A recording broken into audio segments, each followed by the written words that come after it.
How many movies can you name that are over 100 years old? Not many, right? If you could name maybe 7 or 8 off the top of your head, I would be very impressed. And chances are the ones that you did name are more than likely in the thriller or horror genre. Maybe you said the classic Haxan, which delved into witchcraft. Potentially, you said The Cabinet of Dr. Caligari, or you may have even mentioned the 1910 short movie Frankenstein. But if you did happen to say Dracula, you're not quite there. That movie hasn't quite reached 100 years old as of yet. Although the book was released in 1897, the actual film adaptation did not hit our screens until around 1931. What we did get was 1922's Nosferatu. Nosferatu became a household name, synonymous with terror and fear. Even now, over 100 years later, people still know his name. In fact, we have a new movie coming out this month that is literally a remake of the original Nosferatu. He's even appeared in children's programs like SpongeBob. But let's be clear, Nosferatu is not Dracula exactly. In fact, the character is Count Orlok, a thinly veiled version of Dracula inspired from Bram Stoker's novel. The name change from Dracula to Nosferatu was due to the fact that Nosferatu was an unauthorized adaptation and the filmmakers tried to avoid copyright infringement. And they did this by renaming the characters and settings. But spoiler alert, it did not work, and Bram Stoker's widow sued the company that made Nosferatu, and they were ordered to destroy almost all copies of the movie. Luckily for us, a couple managed to survive. Nosferatu's origins are steeped in both literary theft and folklore. The name Nosferatu itself is mysterious. It's believed to come from the Eastern European legends, possibly derived from the Romanian word Nosferit, which means plague carrier or unclean. In the movie, Count Orlok is a Transylvanian nobleman who lives in a decrepit castle out in the Carpathian Mountains. He's a reclusive, eerie figure who becomes obsessed with a woman named Ellen Hutter. This obsession drives him to leave his home and spread his terror to a new land. And based on that very basic synopsis, you can kind of tell that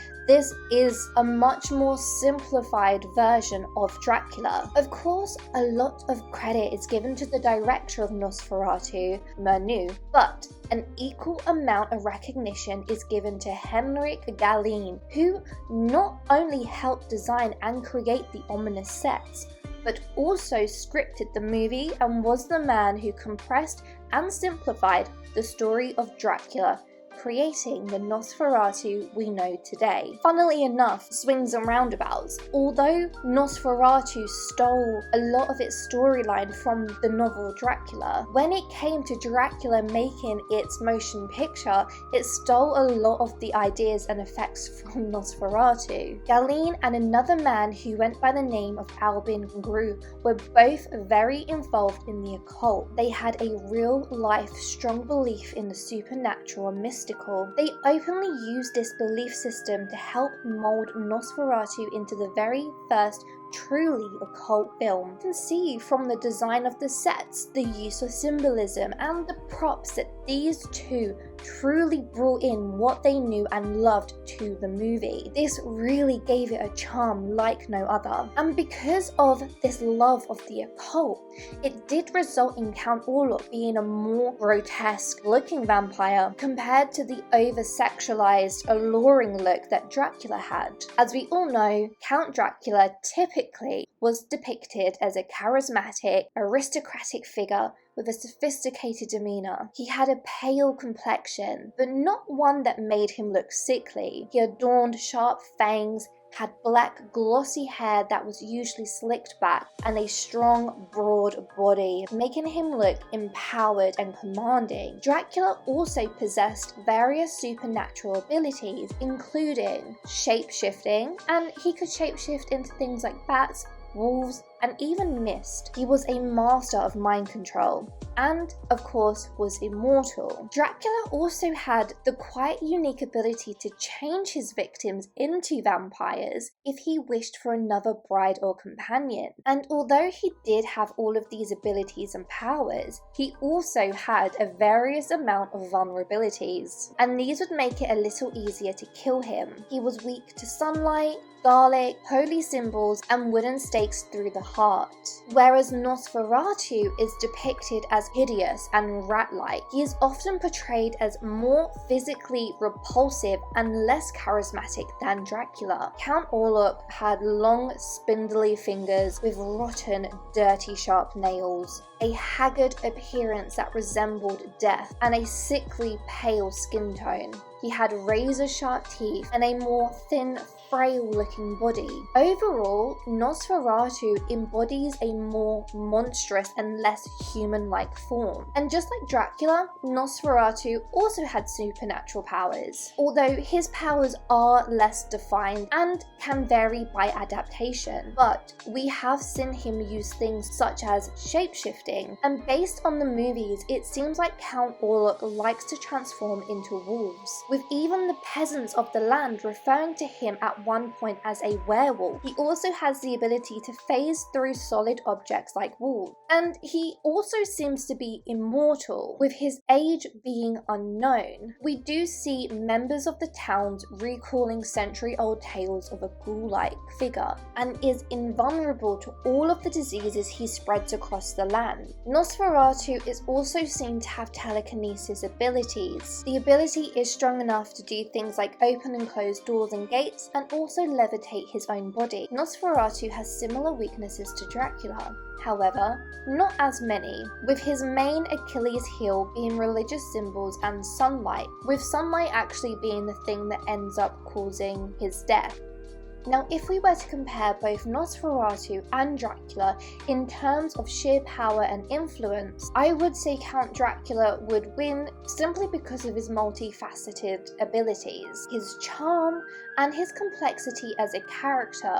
Whereas, if it comes to horror, I definitely would say Nosferatu wins, as he most definitely serves as a more monstrous representation of vampirism, embodying fear and horror over seduction and manipulation. Although they're cut from the same cloth, these two vampires definitely represent completely opposite spectrums of the vampire mythos. I believe the creators of Nosferatu did a great job with making their character its own. Nosferatu seems to have his own characteristics, nature, and behavioral instincts. I have no real favourite over Nosferatu or Dracula. To me, they are completely different, but if you do have a preference, be sure to let me know in the comments if you prefer Nosferatu or Dracula. On to who brought life to Nosferatu, the extraordinary actor Max Schreck. His portrayal of Count Orlok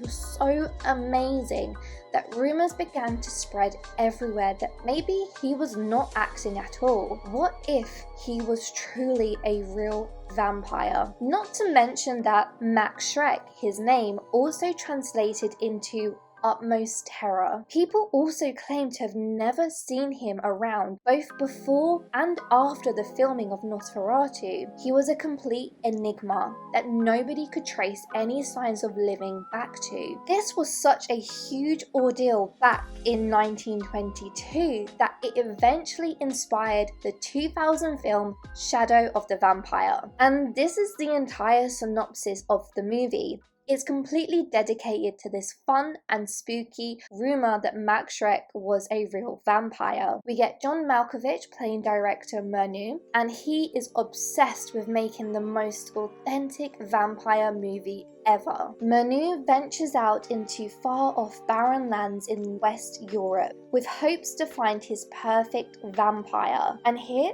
he happens to stumble across Max Schreck, played by William Dafoe. And I love the fact that in the upcoming 2024 Nosferatu, William Dafoe is going to play a vampire hunter. Yep, he played the actual vampire 24 years earlier. In the movie, Max Schreck is indeed a real vampire, and the cast and crew have to deal with people going missing and dying all around them, without knowing that they are actually working alongside a monster. This movie is amazing, and actually one of the best, most fun vampire movies out there. If you have not seen it already, I would highly recommend watching it before seeing the new 2024 Nosferatu. There's actually quite a few Nosferatu movies out there, so be sure to do a bit of research before going to the cinema for this year's one, because they are all very good. Overall, I really do think that they have evolved to become two different vampires, two different movies. And again, don't forget to devote your soul by liking this video and subscribing to the channel. Until then guys, have a Merry Christmas and a Happy New Year. Bye.